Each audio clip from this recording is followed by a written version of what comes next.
kawali at painitin. At lagyan na rin ng mantika at hinda ang mga sahog katulad ng toyo, kalamansi, sibuyas, bawang, at ang baka. Ilagay ang baka sa Tupperware, lagyan ng paminta, at maghiwa ng maraming kalamansi at pigain ito sa baka. Pagtapos pigain, ito ay lamasin para dumikit ang lasa sa minamarinate na baka. At ito'y nalagyan na natin sa kawali at lagyan ng tubig at hayaan mo maluto sa mahinang apoy. Antayin mo kumulo at lumambot ang baka. At pagkatapos nila lumambot, buksan ng takip at imerhos-merhos mo. At pag malambot na yung baka, ilagay mo na sa ibabaw ang mga sibuyas na iyong hiniwa. Dagdagan mo na rin ang sili para may kagat.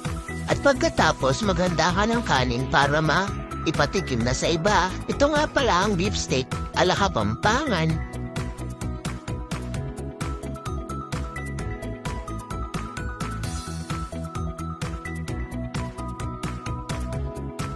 Thanks for watching, guys. Subscribe!